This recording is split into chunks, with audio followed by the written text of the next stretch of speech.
Okay, we're back with basically the same setup as before. EQ's the same. Guitar, try not to touch the tone knob. But we've substituted the THD for the Z Matcher and the Badcat Unleash. And so we have 2 ohms out into Z Matcher, 8 ohms out into the Badcat, into the speakers here. If you are going to do this, I think they want you to do at least 4 ohms, so you're going to want to do series parallel in here to get 8 ohms as opposed to the 2 ohm setup. So, anywho, long and the short, same thing. The Badcat is able to reproduce all the tones. And let's go back to my original setting.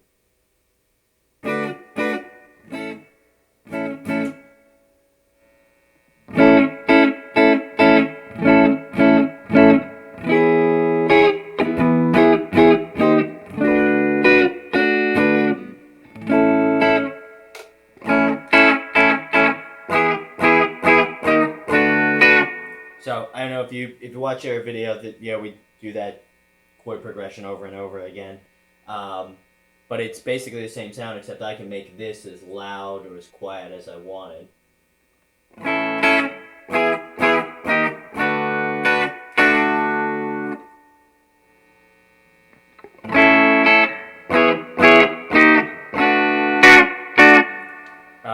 Clipped it right there. So obviously you have a lot of flexibility if you have an amp that doesn't have a lot of headroom.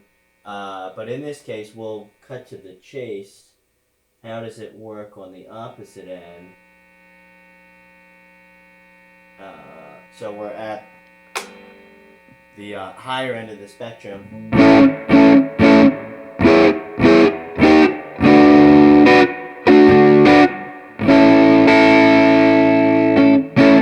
So that might not be the perfect sound that you're hearing, more because I've got a maxed out guitar and a pretty cranked amp coming in to a set of speakers, but at a low volume, so the signal is being distorted, or what's coming out isn't obviously the same as if we were going full volume, but it's a great recreation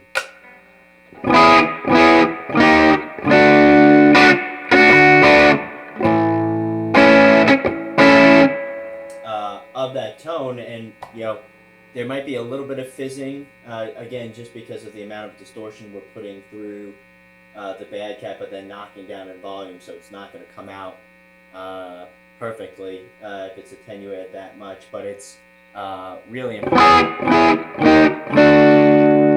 impressive. Now, we could go extreme.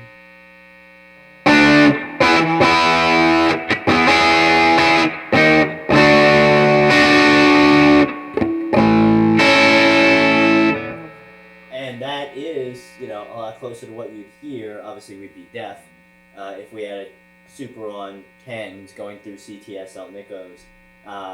But you have that range where you can go as quiet as you want. You can cut back the... See, that sounds awful because we're now too quiet. There's just nothing that can be done to reproduce a crank tone out of these speakers at that volume. But as soon as we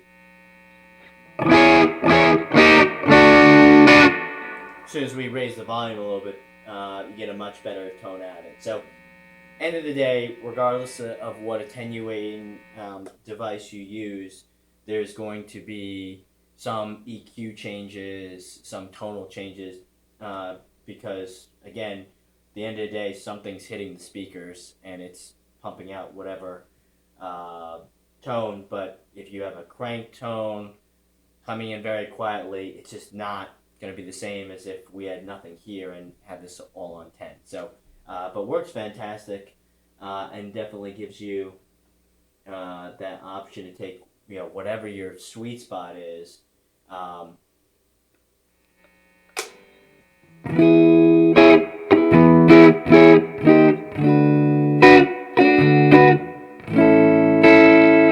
And reproduce it.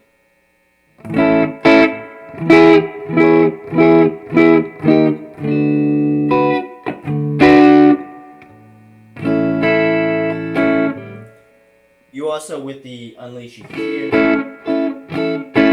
hear a little bit more of those little background dynamic things that happen, as opposed to with the straight up attenuator, and obviously.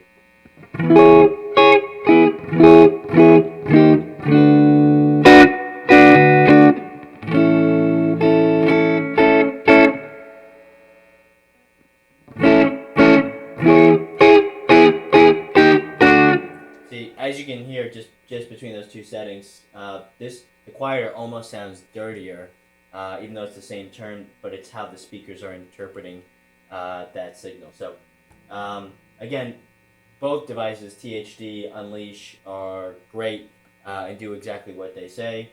You get up to where physics can't be beat, and so as long as you understand what it is you're looking for and have realistic expectations, either one's going to be great. A little bit different price range, and this one's obviously a little more flexible in what it can do. Plus, you get a loop, all that sort of stuff. So, both great, but the Unleashed with the Super is obviously going to give you the best reproduction of tone. If all you need is attenuation, THD is going to be a bargain, especially if you can find one. So, hope that was helpful. Sorry about all the rambling, and sorry I didn't play anything more than a couple of chords, but hope this was beneficial to you.